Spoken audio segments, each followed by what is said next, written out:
Oh, I wanted to share this here because when you're talking about Gaza, this is a political article. It says after Trump's remarks on Gaza, some in Dearborn, Michigan think we screwed up. Trump's plan to take over Gaza was met with outrage in Dearborn, Michigan, an Arab American enclave. So they're some are starting to have regrets, is what it says here. I wonder how they were, coming out on the other side. And let's talk about this whole Riviera in the Middle East. It is not a Riviera in the Middle East, I think, the way we would visualize it. What we have here is, if you look on the map, Israel is landlocked. Gaza is on the water. That land is on the water. So if you boot 3 or 4 million people that are left out, and you sink a whole lot of your tax dollars into redevelopment and turn it into something upscale, classy, then and you annex it to Israel, then Israel has everything it needs because then it has access to water. They can then say, we don't want to have to go over there and use the Suez Canal because we have all this water over here. We want our own canal. And they are people who want their own everything. If they can't get their own everything, that's a problem. So with Donald Trump standing strong, talking about this is what we're going to do, we would be remiss as black people, or whatever y'all want to be called, we would be remiss if we do not speak out against this. Those people have been there. It is their land. They lost 50 some thousand lives, all because this group of people want that land and they've wanted it for forever. So now that they were under siege for however months, 15, 16 months, now they can say, here's what we want. We want that land. Boot those 3 or so million people off of it. Egypt is like, what are we going to do with them? You're talking 1.5, 2 million people. And I'm pretty sure Syria is the other country. I apologize because I had not prepared to speak on this, but I think Syria is the other country. Syria is saying, hey, we can't carry that load. And Donald Trump is saying, hey, look, here's the deal. The United States gives y'all a lot of foreign aid. And in exchange for y'all taking our foreign aid, you gonna do what we say. So I'm just gonna, go it on a skinny branch with my big self. Hope I don't break it.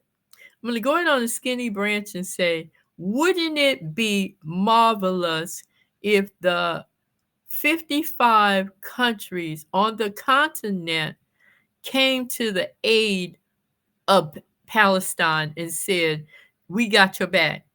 You ain't going nowhere. We are going to rebuild your land. We are going to support you, protect you, defend you, and anybody who comes within a bazillion feet of you, we're gonna fight with them. I would love to see that happen because that's something I can get behind. Some of this crazy stuff going on, I refuse to get behind it. But that's their land. And here we are we've already created a humanitarian crisis, crimes against humanity, which is, according to the UN, that's a major crime. But nobody is doing anything. And now Donald Trump steps up after all of this and says, look, y'all gone. I don't care what you think. You gone. And we're gonna put a whole lot of taxpayer dollars in it. We're going to develop it. We're going to sell it off. And look, you saw when they were talking about cease talks or ceasefire agreements, how the Israelis were over there saying, I want this land right here. Well, then I want this piece right here. They were already over there in those people's faces saying, no, I want this. Well, you can't have it because I want it. So here we are sitting here watching all this craziness just happen, unfold right in front of us. And if we don't say something now, when all of the, not just the illegals, I'll air quote it again, have been rounded up and sent somewhere, and now they're just pulling people. So they've been picking up indigenous American Indians, saying, you look like you Spanish, you got to go. So when they round up every single one of them and get them out of this country, send them wherever they're going to send them, who you think they're coming after next? They're going to get us. And if we don't stand up and fight back now, we're not going to be able to fight back at all. And we don't have to go downtown to the Labor Department. We don't have to go downtown to the Treasury Department. We can fight in other ways. And we need to organize ourselves. Last thing I'm going to say, I saw the other day, I think they were in front of the Treasury building. Where are the black men? Ayanna Presley was down there talking. Maxine Waters was standing there, kind of staring off in La La Land. Snap. There were a couple of other females down there who were speaking. But I didn't see not one black elected official down there speaking. At any rate, it's time for us to stop talking, begging, let us back into the building. You can't do this. This is illegal. Donald Trump knows that. He knew that 15 years ago when he was plotting on how he was going to get in the White House. He knew it then. And that's where I was feeling the sentiment of the other man that you were talking about, the last guy in the compilations, which I understand what you're saying too, but the sentiment of it's like, okay, because that's what I've been, my blood pressure has been up too, which I'm being mindful and doing my breathing and my Buddhist practice, but like you said, grab him by the neck. You do not belong here. You do not have any authorization. I'm not going anywhere. And But then, like, but the issue is he's saying that. So it's like the 52% of Euro American women who swore they were standing with the blue states and voting, and then the next day when the numbers came out, they were purple states. right, he could So possibly be in that crew, but he I'm just is saying what he he said, though. I agree. Yeah. He articulated it very well, Hmm. but as far as I am concerned, I don't, and that's what I said. We can't trust everybody, but you're right. Yeah. I don't trust him Mm-hmm. because at the end of the day, at the end of 4 years, he gonna still be over there, supporting Donald Trump. So here's one, just real quickly. He's one of the ones I envision who would be one of the folk who drove 1,500 miles, 2,000 miles, never listened to the radio, came to DC on January 18th or January 19th and discovered that Donald Trump had made a decision to move everything inside. And they standing out there talking about how y'all mean to tell me I drove all this way and I ain't going to get to see him. Oh, to his little to the Right. inauguration. Yeah. Right, right. Hmm. Well, I got a hog farm. I got cows. I have to go outside. I don't care how cold it is and feed the hogs and the cows. I would have stood outside in 50-degree below just to see him. That's why I don't trust this man. Well, I'll tell you what, though, the boycotts of Target and Walmart and Coca-Cola now, I actually just found out how much Coca-Cola is supported by the Latino community because they actually are the bulk and the base of their consumers, but the company fired the workers and then decided to call ICE to turn them in to ICE. So now the Latin community is boycotting Coca Cola. So Target is struggling. They kind of are backtracking, but they're not backtracking in the sense of apology to the black customers or the black businesses in their stores. They're only apologizing to their shareholders because the shareholders are now suing Target. Target is being sued by the shareholders because the shareholders feel like Target did not warn them about the backlash of them removing DEI, the DEI initiatives. Mm-hmm. Walmart, they're struggling because they removed their D. And the thing about Target as well, nobody provoked them to do that. Mm-hmm. Trump didn't even provoke them to do that. They did it on their own. So now they're kind of backtracking, and the only people they've apologized to is their stockholders, not Mm-hmm. even the black community. So we're Mm-hmm. still not going. We're Mm-hmm. still not going. Mm-hmm. I haven't been in Target in years. I haven't been in So over 10 years. it haven't hurt my feelings. But Nope. the thing with Walmart is where I grew up, Mm-hmm. those supermarkets that used to be there Mm-hmm. long They since closed them. closed.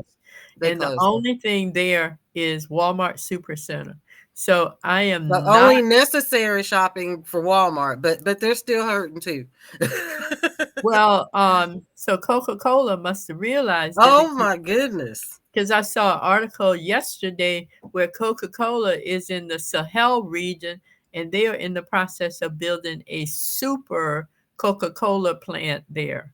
Mm, I don't know Well, because I mean, hey, they don't care. If you can go to the Sahel region and build a super Coca-Cola plant and ship the stuff out. So I have to say this, and I don't know how it's going to be received. Your audience might ask that I not come back at some point. But I have to say this. If I were Latino, Latinx, or whatever, I'm not sure how much protesting I would do. Maybe I'll just stay home and be in the shadows. Because if you out there on the front line protesting Coca-Cola, that's all ICE wants. They just roll on up with some big old tractor trailer trucks and swoop everybody up and push them in the trucks and roll on off. So I'm not sure that's a oh wise. no, they're not out Oh, protesting. It's just like they're protesting with their wallet. They're oh, basically. okay. So All right. yeah, no, that they're not like Well, out oh, protest. geez. Just like us, just like our community, we can't be out there because they want to use us in our existence to call martial law. So no, they're Mhm. using their wallet. Well, they Mm-mm. can't use their wallet because I think Coca-Cola products are disgusting. Mm. And they're not buying anything under the umbrella of Coca-Cola as well. And from what I'm seeing from some Latinx videos, the responses, they're like, we hold grudges. they're like they're telling stories about their aunt, their abuelas, and how they hold grudges from 20 to 30 years back. Well, Coca-Cola no, in trouble. here's the problem. Again, it's supposed to be a place of democratic ideals. Mm-hmm. I'm never going to say this is a country of democracy because it's not. Mm-hmm. But there are some democratic ideals. So everybody is free to do whatever they want to do. Y'all voted. 55% of all your men voted for Donald Trump. 44% of all of y'all voted for Donald Trump. So just like those Euro Americans who thought when they voted for Donald Trump they were rid of us, y'all did the same thing. You voted for Donald Trump thinking y'all would be rid of us. But Donald Trump does not discriminate. He is not one who discriminates. He's coming after everybody. He's not going to say, oh, well, Sharon, I'm going to leave you alone. But that other big mouth over there, I'm going to get her. No, he gonna come through with his big feet and his big butt, and he gonna get everybody. And if he don't do it, he got his minions all primed, lined up like little terracotta soldiers, ready to move forward. And I saw something where he was talking about he needed X number of people to resign and take the buyout and etc. Um, a couple of days ago it was 20,000. I think it's up to about 40,000. But we gotta ask ourselves if they take the buyout, it goes through until September 30th. So what y'all gonna do come October 15th or October 31st? The rude awakening is gonna come, and you're gonna be like, I have no money and I have no job. And even if there are jobs out there, there are not enough jobs out there to hire all the people who are going to be let go by this craziness from this lunatic. And and this country is going to go, how, let's see, in the end, because it could be several steps, but in the end, this gonna be we're gonna be in a depression. We're gonna Mm-hmm. be in a major depression. Speaking of, I wanted to just show this picture here because the mango melon head is blowing a gasket over that, because when I close out, I'm gonna play just a short video on our way out of his reaction to this. But I just wanted to put this up here just so anybody else out there could get a chuckle. But it's, you got to laugh to keep from crying. But I want to play this video, which the Lincoln Project actually calls that out, what you were just mentioning. So I'm going to play this video real quick, and we're going to talk on the other end, and then close out until the next one. Mm-hmm. So about the depression. So this video here. Mm-hmm. Okay.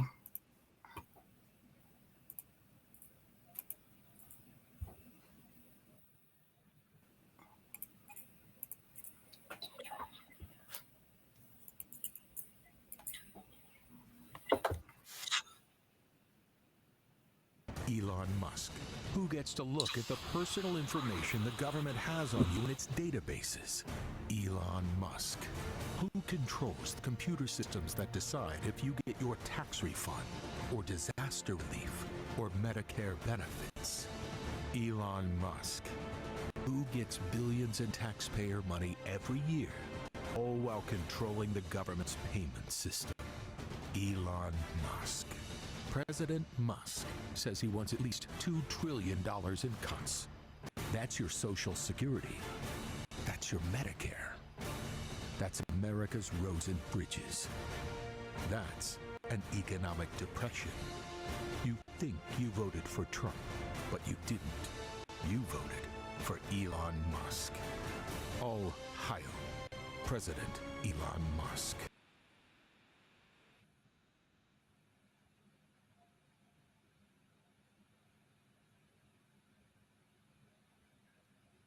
Yeah, I'm not. I mean, who voted for him? Well,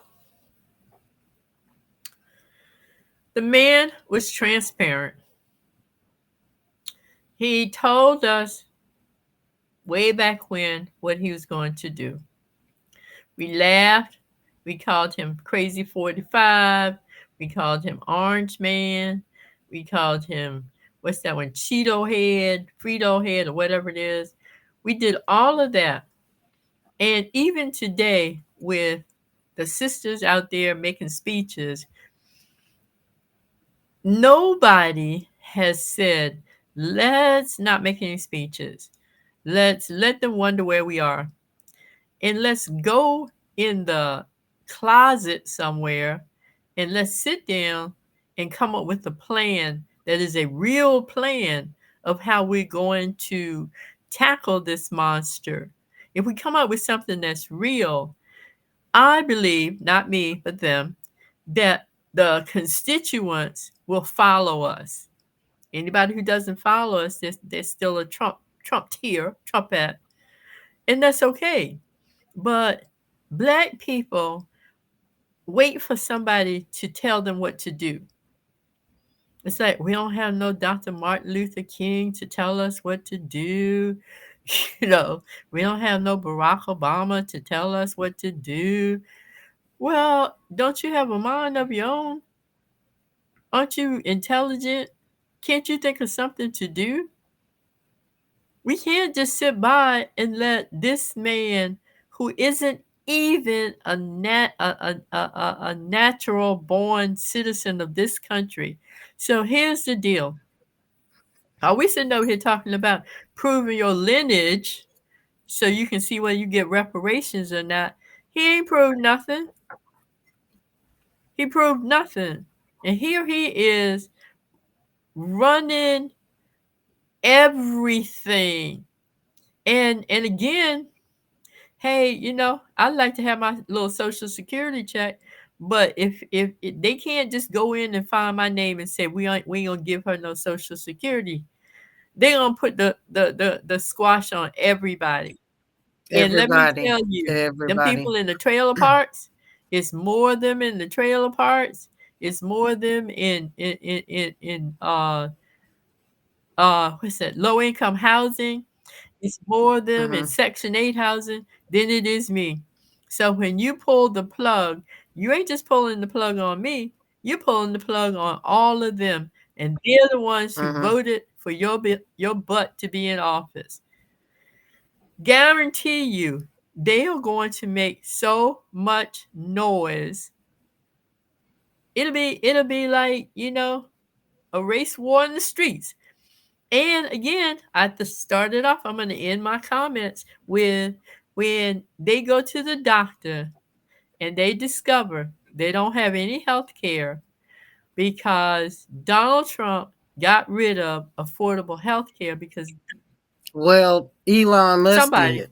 He doing everything. Yeah. Donald Trump would call that one because that is technically what Euro Americans don't want when they say they don't want that Obamacare. They're so stupid, they don't realize that Obamacare is affordable health care and affordable health care is Obamacare. So when it's taken away from them and they can't go to the doctors, and on top of that, no SNAP benefits, no Medicaid, and no SSI, girlfriend, what you think gonna happen? So closing out, we're gonna do a call to action. Call to action is what would you suggest? Well, the 92%, we're everybody are just still sitting back because we told everybody and nobody listened. So what call to action would you suggest in the under the So circumstances? let's do something real easy. It's fuzzy, warm and fuzzy. People like warm and fuzzy, easy stuff. So, how about everybody who is inclined to pick up their phone on Monday, call little Jasmine Crockett, and tell her what an amazing job she's doing? That's easy. People sitting around saying, "Waiting for Jasmine Crockett, I don't know what we would do." That's okay, but she don't know that maybe 100,000 people feel that way. Each one reach one. So once you call her office and tell her staff to tell her you're in her corner, then you call somebody and tell somebody else to call her office and do the same thing.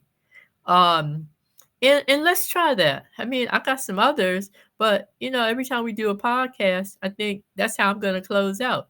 Either you're going to call Right. somebody and tell them we in that corner, or the next time I got one, we might have to call and say, "Look, you're very vulnerable. You're up for re-election next year. If you don't do A and B and C and D this year, we're gonna make sure you lose your seat next year." So we won't do that this time. Let's do something that's just sort of makes us feel good about ourselves. She would like that too, Jasmine Crockett. I like her. Also, it being Black History Month, if you would like to show your support, we have GoFundMe here. Just use your phone and scan over the QR code here. We have a Cash App. There's Cash App. And become a VIP supporter through our Buy Me a Coffee, which we have like one-time support as well. We also have new season 4, merchandise. There is a pillow here. Let me see. We got a T-shirt here. Also, same. Scan the QR code, and we have coffee mugs. And if you're into recycling, we have a bag. You can show our support there. Go to the grocery store with the uh, environmentally safe bag. So on that, let me play this last clip here to give everybody a chuckle for the weekend, and then y'all call Miss Jasmine Crockett, like Miss Kenneth said. Let's see. I'm gonna flip this around. This was really funny. It's like really, really short, but this was really funny. Because we need a little laughter here. Just watch his face.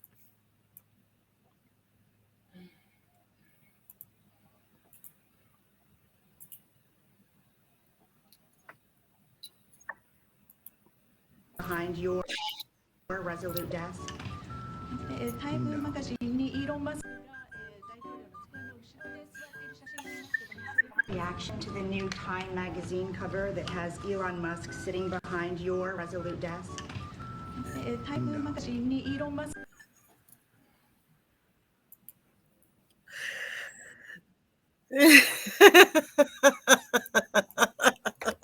Behind your resolute desk. Okay. That was funny. So on that, I'm going to say goodbye until our next podcast. Thank you, Miss Kiddes, and thank you everybody for listening. We'll see you on the next one. Peace.